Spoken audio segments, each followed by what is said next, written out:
Assalamualaikum warahmatullahi wabarakatuh. Very good day. So this is the recording for topic 5, BVW2094, for the topic of ergonomic and human factors. Okay. This is an example of, I would like to introduce to you about ergonomics. So this is an example of how ergonomics play roles in our work life. So this is an example of a jet cockpit. I'm not sure what year it was, but you can see how complicated the cockpit is. Then it will cause brain load, mental load to the pilot for him or her to operate it. You can see there is a lot of button that he or she should navigate, should use when she are flying this jet. So this is one example of mental workload, which is a part of ergonomics. We go to the second one, which I'm not sure what year was this picture taken. It was a long time ago, I assume. You can see that there are a few ergonomic issues that is highlighted in this picture. So, for example, the first one is the three students sitting on the floor close to the whiteboard. So you can see that how difficult for them to look at whiteboard. For them, one girl on the right side is bowing down to write down on the floor, so it was economic issues to her.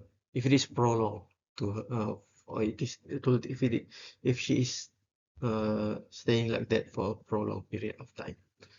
So when we look at other pictures, there are also other concerns regarding to the uh, environment in the classroom. Have a look at this picture, whereby you can see that the students are sitting at the edge of the chair. He just put she is just sitting on small portion of the chair, and then the bigger portion of the chair is occupied by her school bag. So one of the issue is how she sit on the floor, or how she sit on the chair.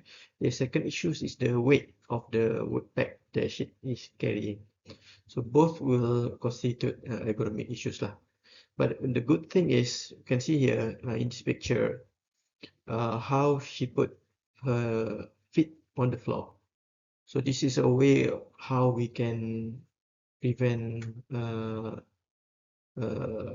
age on our feet by putting our feet on the floor, so that the gravity won't pull down our feet when it is hanging on the air. So this is a good practice that she did.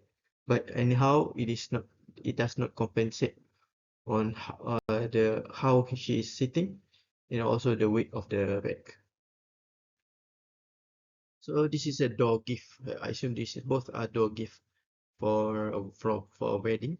So you can see that there are two ways of opening the door gift. The first one, the left side one, is whereby you need to pull using your nails to open the bottle, to open the cap. Then the second one on the right is whereby you need to twist the cap to open the bottle. So which one is more preferable? The one which use less force, which use less energy, which is the one whereby we need to twist the cap. Okay, maybe on the left side it is more aesthetic, but in a way, the one that is more practical is the one whereby we need to twist the cap of the bottle. So this is a picture of how about a prisoners, whereby he was given a big coat and then he couldn't fit it. So instead of cutting the coat to fit the prisoner, they just pulled the body of the prisoner so that he could become taller. So this is the principle of ergonomic.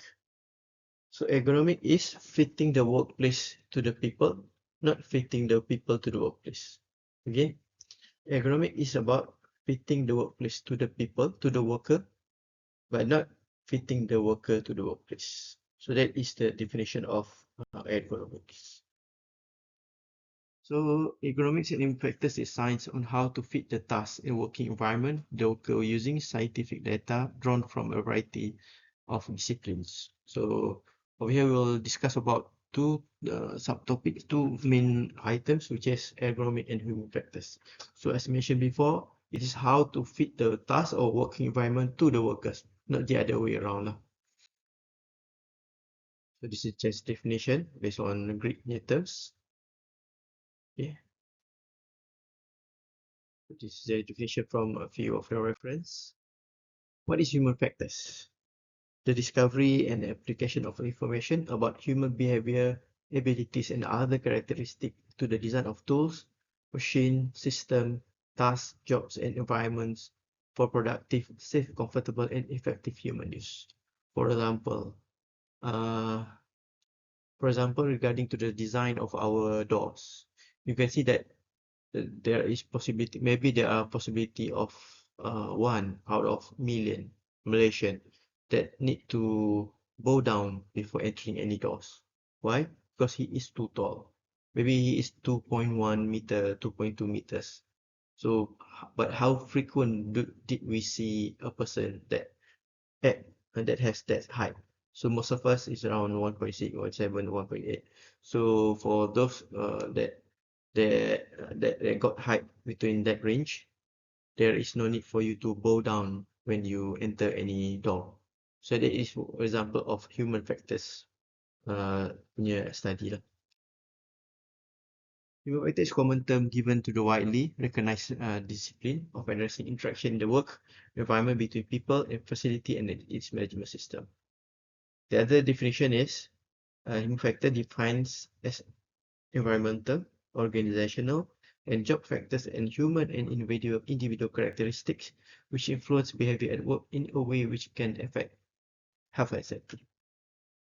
Example, okay, this is related to the first picture whereby I shown you the cockpit of the jet fighters. One of the ways human factors can help is by reducing the non-essential information presented on a pilot screen. So basically, if you see a pilot screen on the pilot's punya cockpit, there is less information.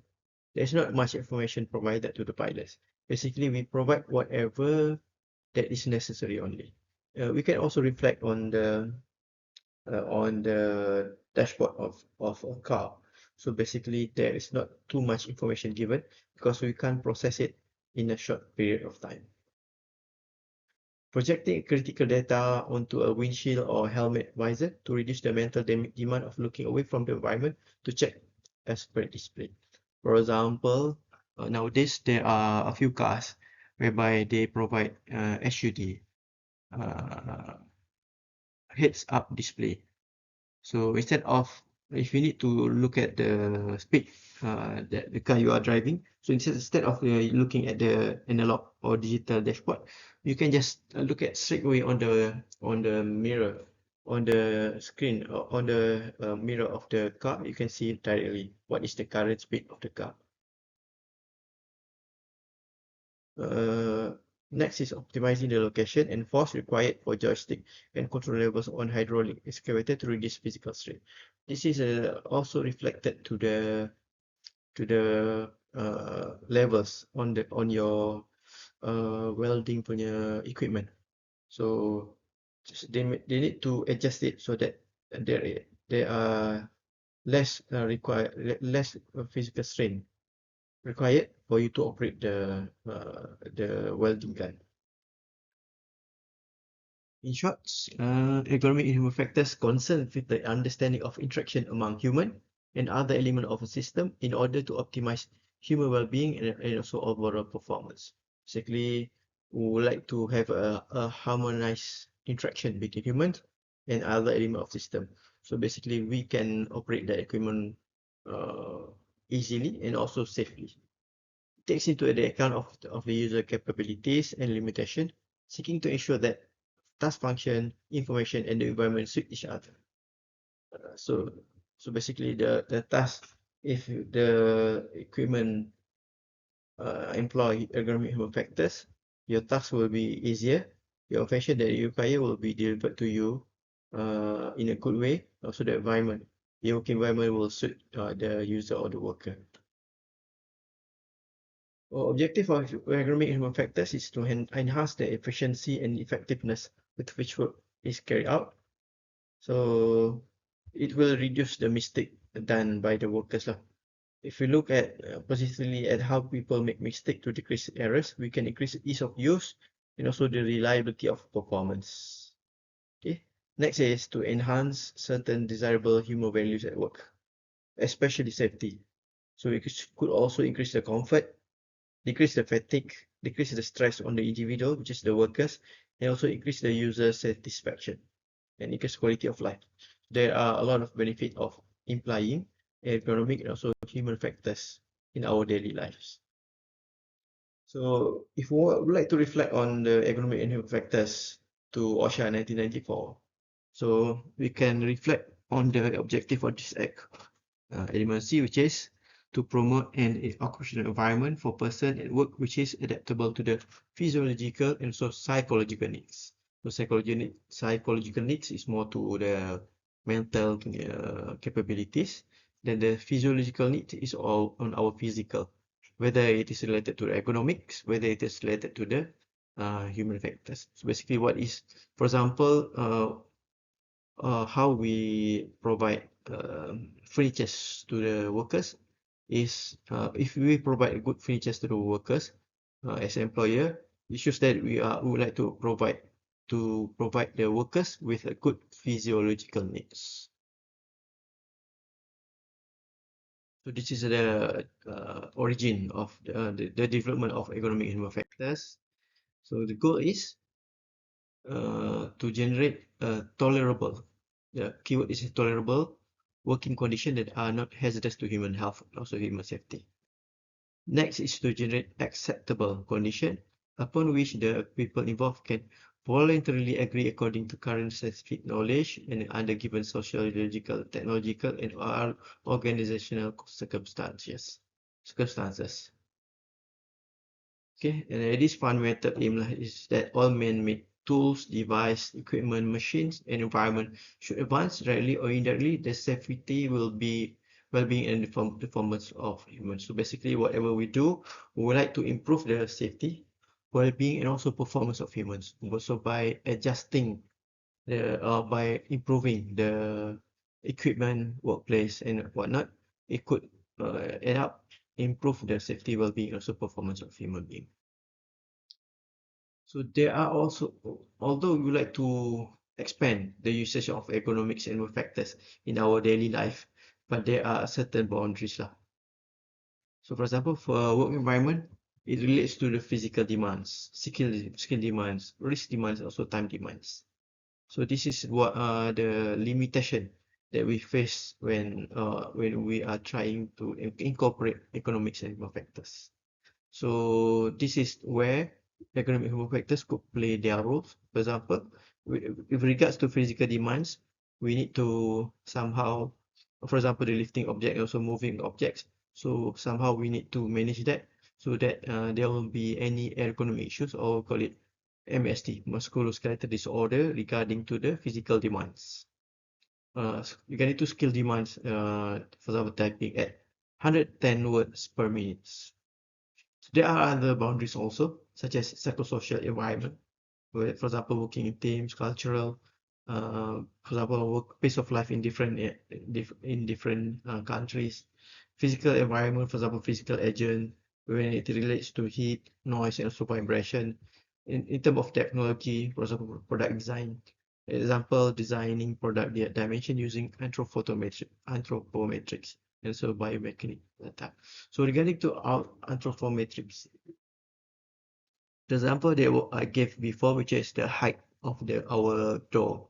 So when we are trying to develop or design the doors for our house or our room, so we use the anthropometric data. So we studied what is the height of the majority of Malaysians, what is the width, what is the arm span, hand span of our the average arm span of Malaysian. So this is the study of anthropometry. So the data that is taken, the arm span, the height of Malaysian is used to design products that is suitable for Malaysians. Okay. Next is ergonomic factor consideration. For example, physical factors such as ambient conditions, objects or tool furniture, etc., whereby we try to fit the tools and the definition to the workers, not the other way around lah. For example of biological factors, I mentioned before, body dimension, body capabilities, physiological processes. So maybe, for example, as a nation, maybe our capabilities is not as maybe we are not as strong as European Africans. So that's why there are certain adjustments that should be made so that as an Asian we can operate that certain equipment. For example, your welding gun. Maybe for those from European, maybe the tightness of the welding gun will be more tighter because of maybe they have more strength compared to us. Psychological factors such as mental workload, information processing and training and motivation, work factors such as job demands, and also organizational factors. For example, our organization type and also management regimes. So maybe your boss is have implied dictatorship at your workplace.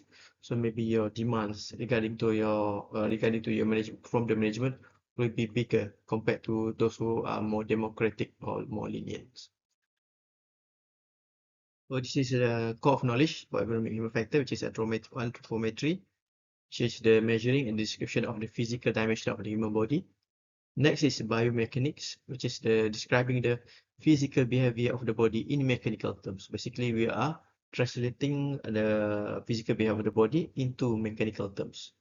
Works physiology, applying physiology knowledge and measuring techniques to the body of work, and also in the industrial psychology, which relate to worker attitude, also behavior at work. So how can we apply this in industry? For example, a design in the workstation, for example, working height.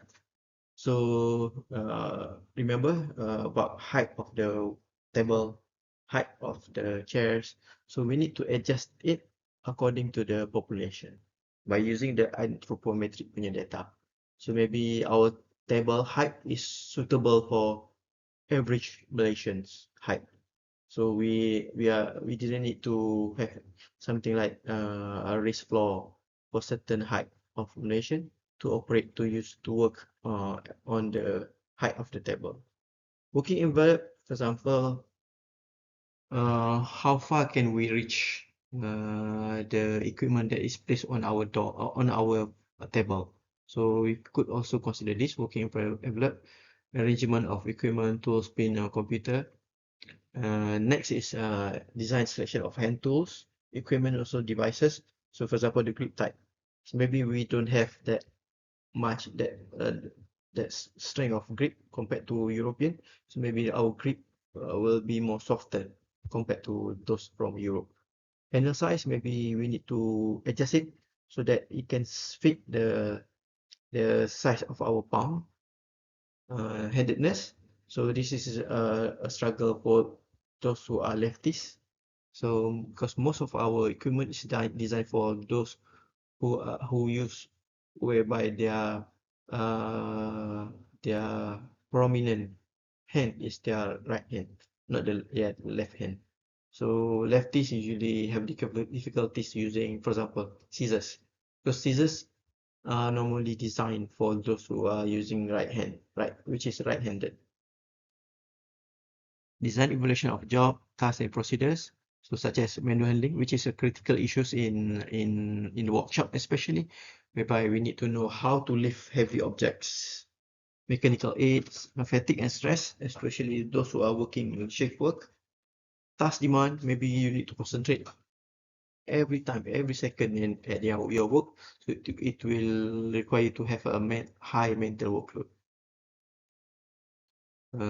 Sitting, standing, there is also preference according to to the job that you are doing. For example, most of the time, those who are working behind the counter, such as at the convenience store, at the hotel lobby. So most of them are standing. They need to stand. So there are job requirement. So maybe there are certain equipment that can be provided for those who are required to stand for a long period of time. The design evaluation of working environment, for example, the lighting, the noise, the temperature, also the comfort.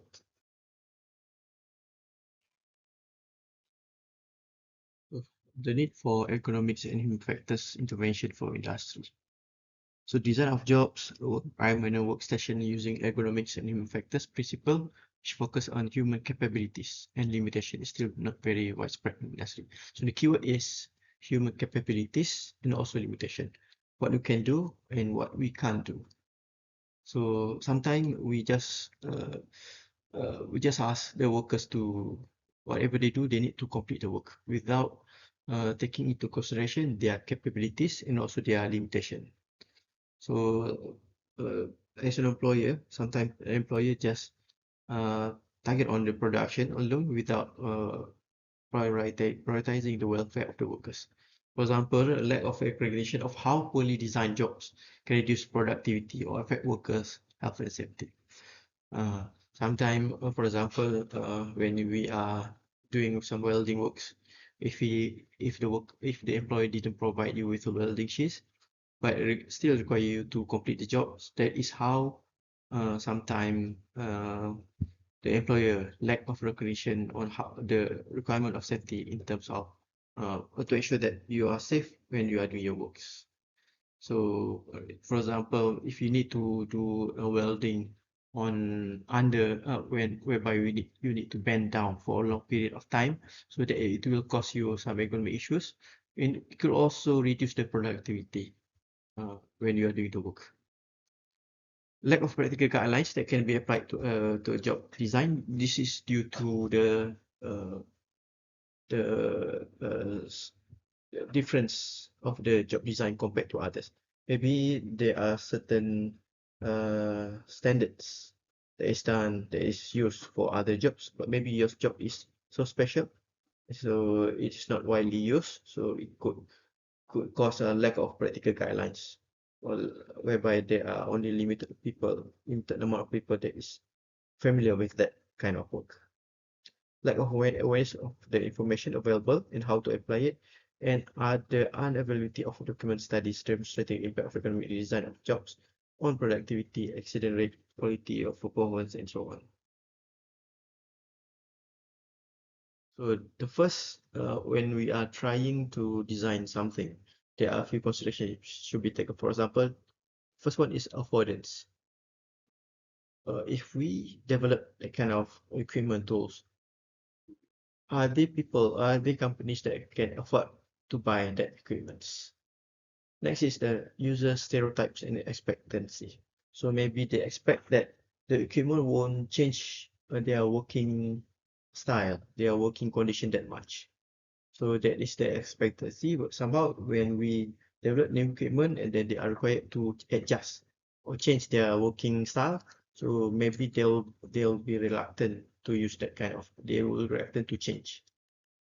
Next is the stimulus response compatibility, whereby when we give stimulus, then we expect certain kind of response.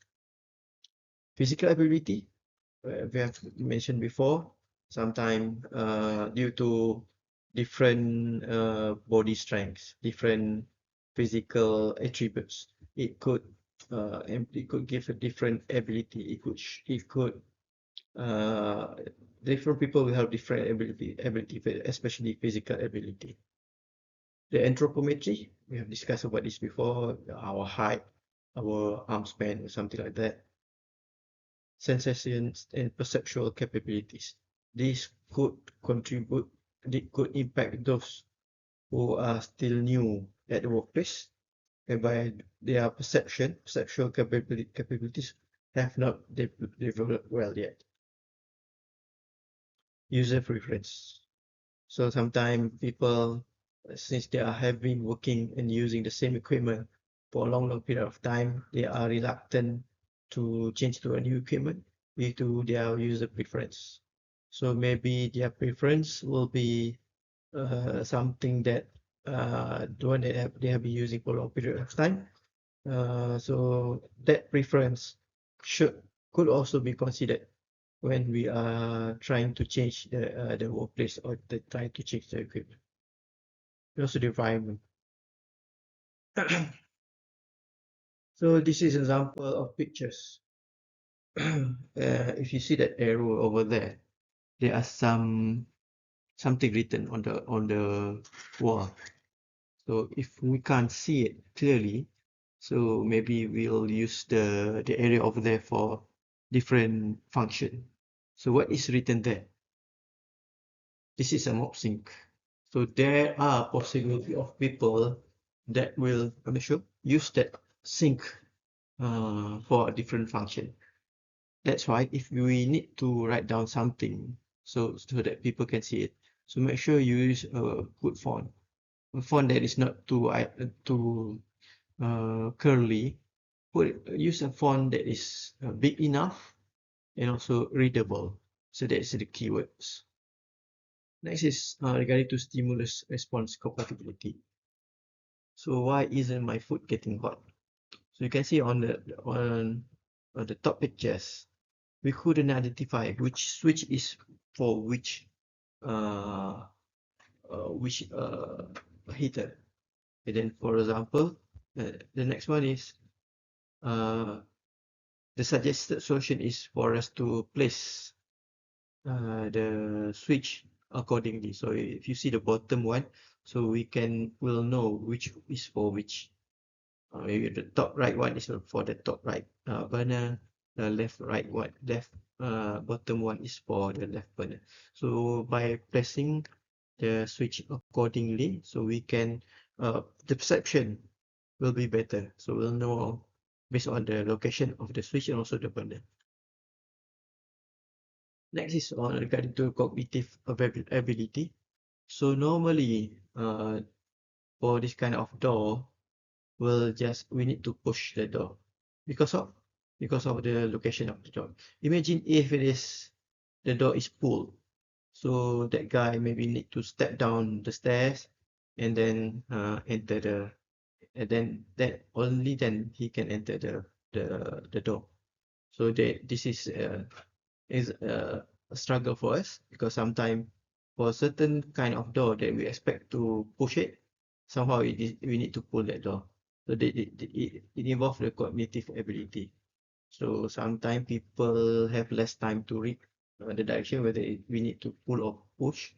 So that is why door should be designed based on the cognitive ability. Next example, this is a long time in your picture. So how hard will it be for us to identify which direction should we take when we are taking this kind of, it is not a roundabout, I'm sure, because it has 1, 2, 3, 6 exit. So it's quite hard for us to identify which exit that we should use.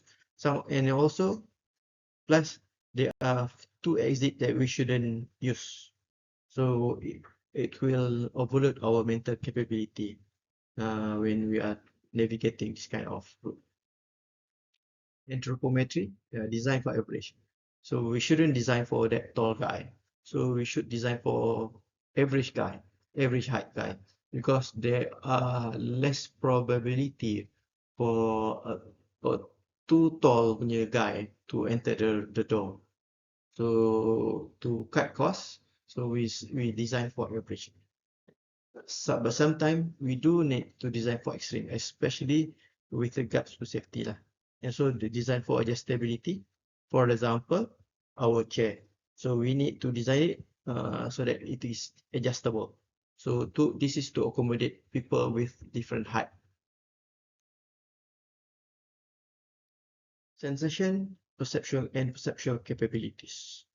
So you can see there in this picture there are a lot of traffic light. So we didn't know which one we should follow due to the big number of traffic light that we could assume the one that we should use.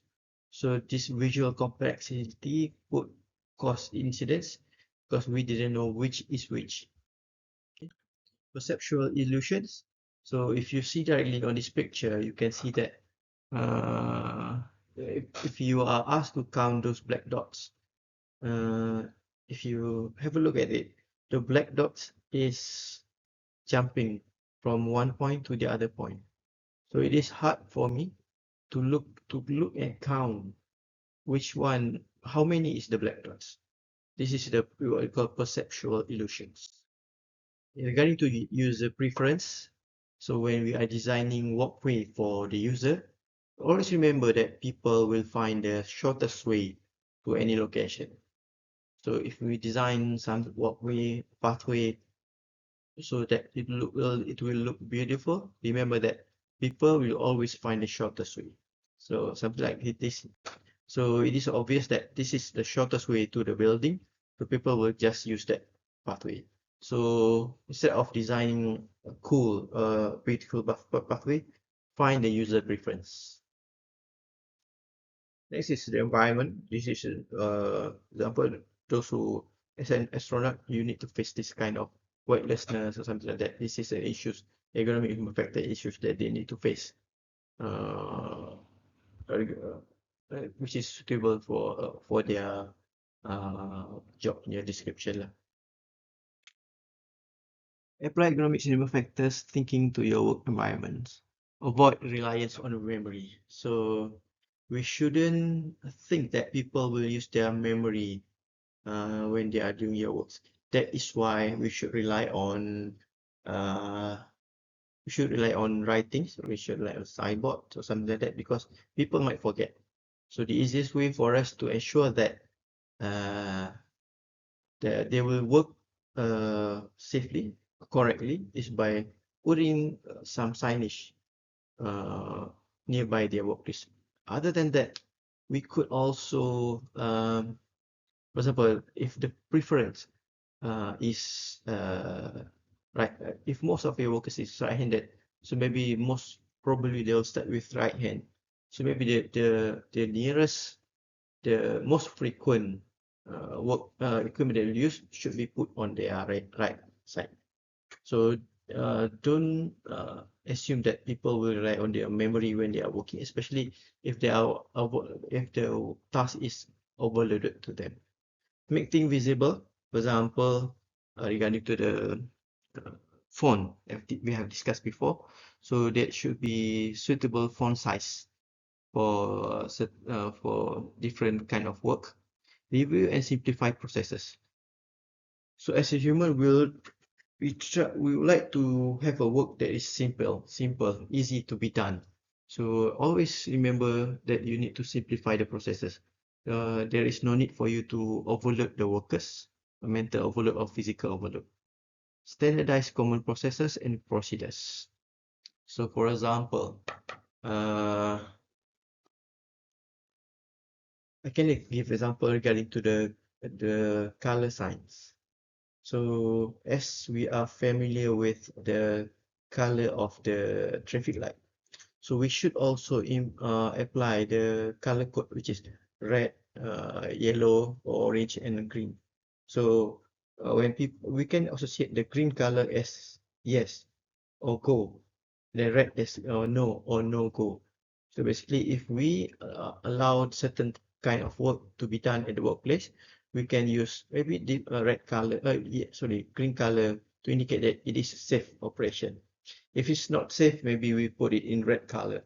So people can relate that with the color of the traffic light. Next is decrease the reliance on vigilance.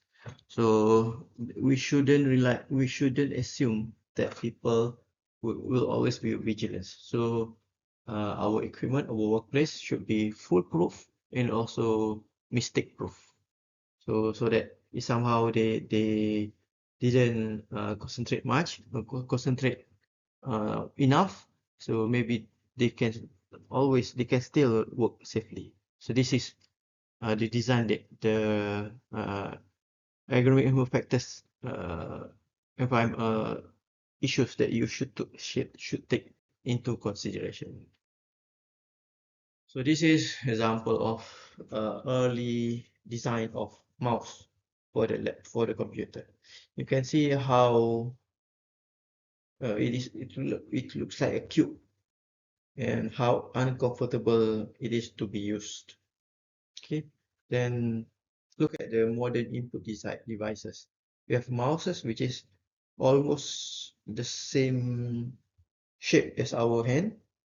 We have inputs like something like this. Some of the mouse, uh, those ThinkPad mouse, we have that small dots on the keyboard for us to navigate. And also, this is the Logitech one, which is expensive one, whereby we didn't need to use to move the mouse. Instead, we just roll the ball. So the mouse will move according to the ball. So there is less requirement for us to move the mouse to point on something on the screen. So how to avoid confusion? This is an example. So you can see that both are made by Bosch and Lomb. They use similar design for the box and also similar design of the containers. It is in same volume, which is 15 ml, but uh, uh, it has the same usage, which is sterile ophthalmic solution, but it's a different thing. So to avoid confusion, the designer of this packaging should maybe design it slightly different. Maybe you need to maintain the same image of the same image of the brand, but somehow since it is two different things, there is should be slight difference. Maybe the color is slightly different, the design, the placement of certain font, the certain writing, certain object or image should be different. So other lines crooked or straight. So it is hard for us to identify whether the line is crooked or straight. This is what we call this could create confusion lah. Same goes to this one. So I've highlighted about the color code of the traffic light, but if somehow we try to confuse, if we didn't want the people to be confused, we should, for example, this picture, the green writing is in red, the blue writing is in red, orange writing is in green. So this could cause confusion to the workers. So it is, we do our best to provide to prevent this kind of confusion, so that they can work safely. There will be no health issues. The productivity will be high. Then we go to related to the economic. We have what we call economic risk factors.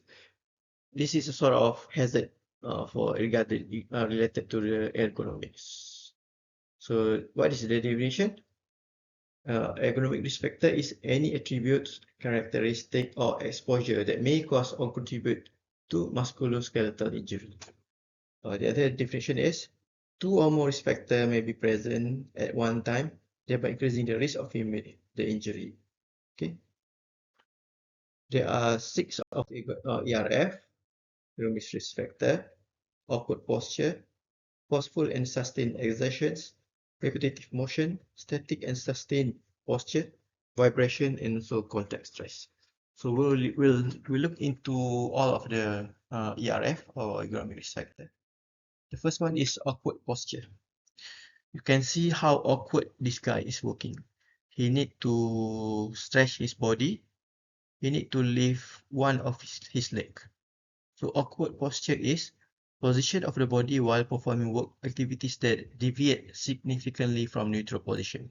So basically, we should work in our neutral position, but this guy is not obviously not working in his neutral positions.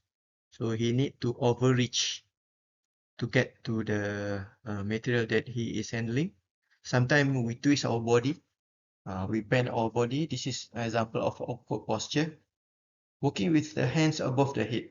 So try to uh, put your hand above your head for a prolonged period of time, maybe 2 minutes, 3 minutes.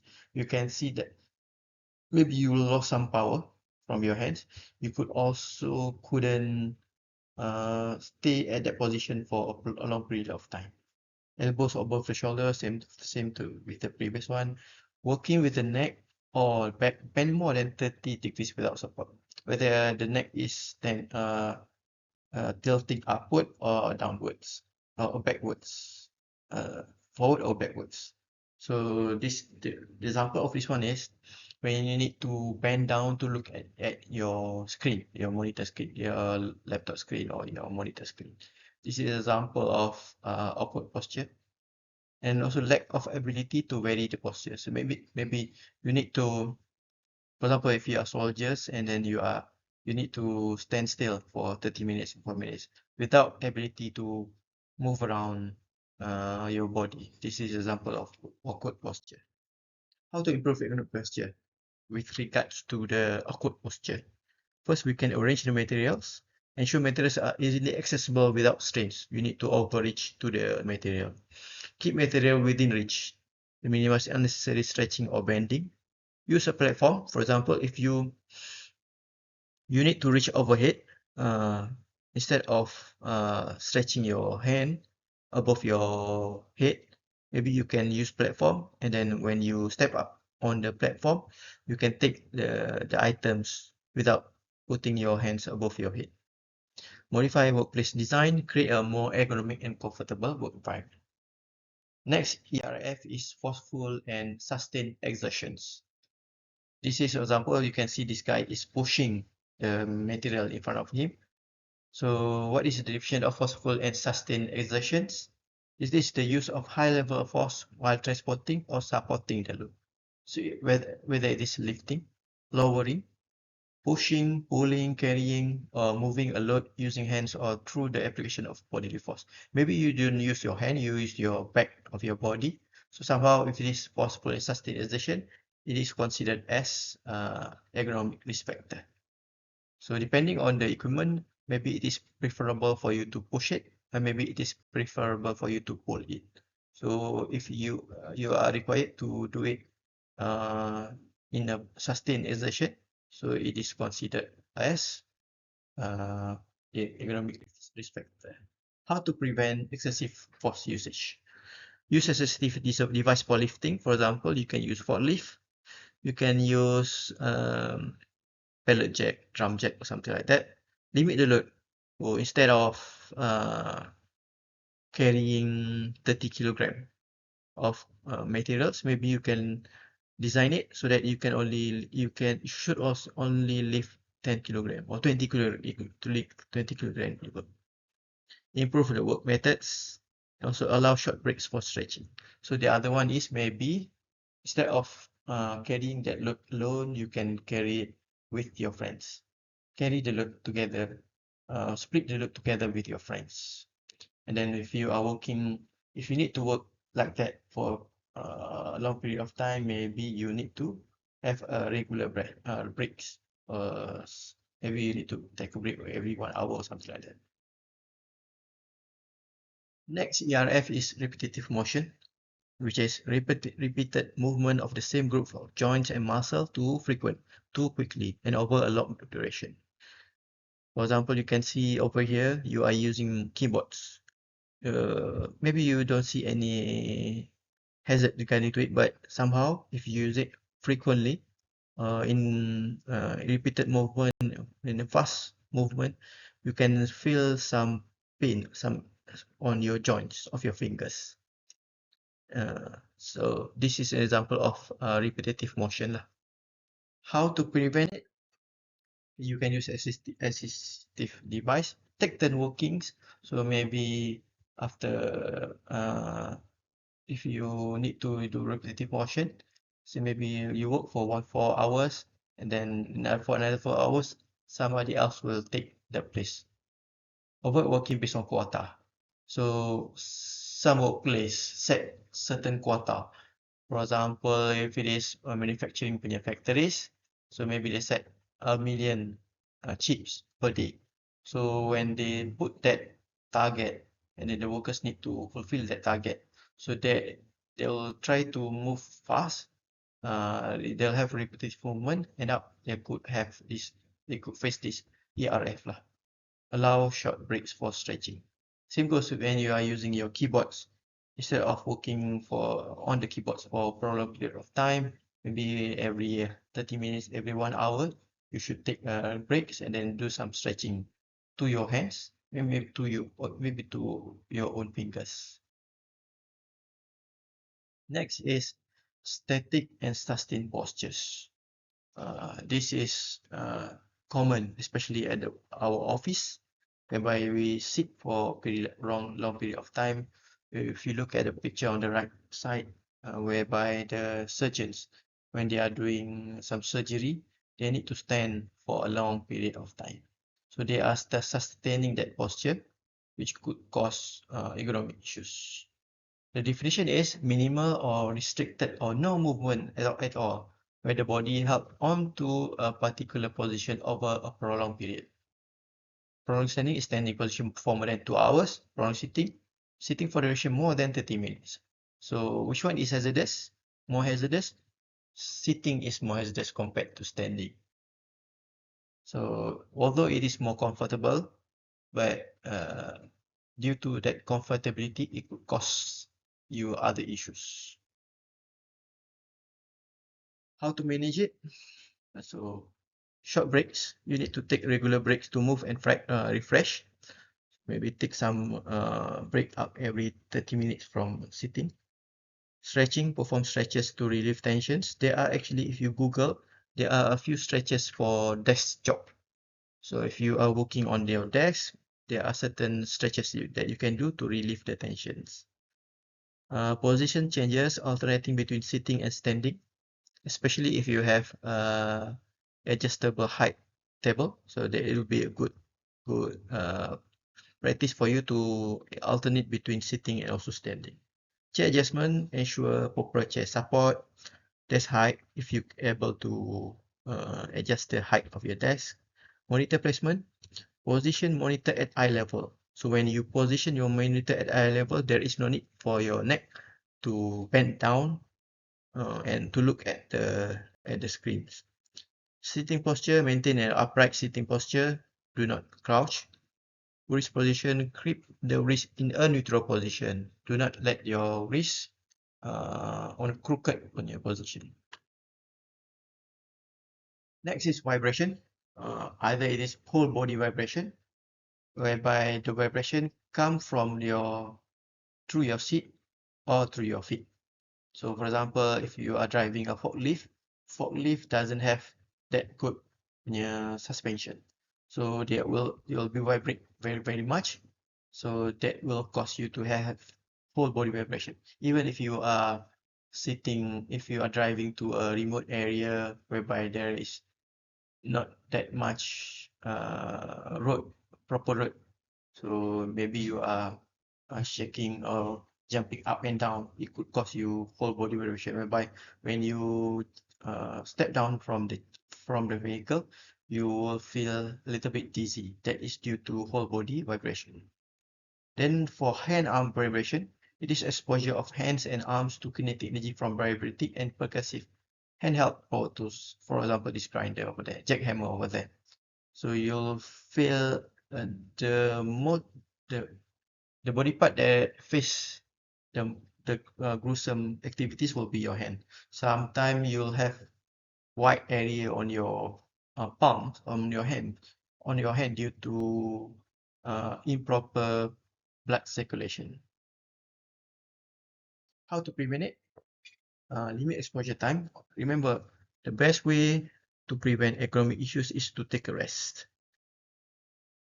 That is the best way. Do not work for a prolonged period of time.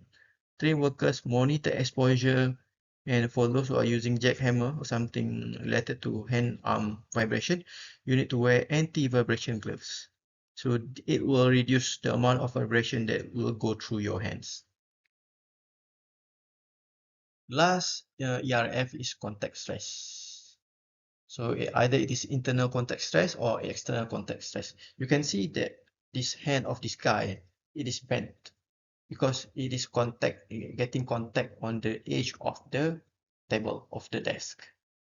So it will cause contact stress. It will limit the blood flow. Somehow it will also disturb your nerves. That is an issue regarding to contact stress. How to prevent it? How to manage it? If you are handling or if you need to work nearby sharp edges and your body get contacted with the sharp edges, you need to use padding or rounded edges to reduce injury risk. If your, for example, if your table have sharp edges, maybe you can put some uh, sponge or something soft on the sharp edges so that when you get contacted with that edges, it will be a soft one. So there will be that much contact stress. Provide suitable tools. Ensuring tools are ergonomically designed for comfort. And if you need to put your knees on the floor, use knee pads. What is the health issues related to ergonomics? The most crucial one is musculoskeletal disorder, or we call it MSD, slip disc or something like that. Tendonitis, and the issues for those who are using mouse and keyboard is carpal tunnel syndrome. So you'll feel some numbness on your hand. You'll lose some strength of your hand due to carpal tunnel syndrome. So the next is tennis elbow, bursitis, and also trigger finger. Especially if you are using your finger too much, then could cause it to have trigger finger lah.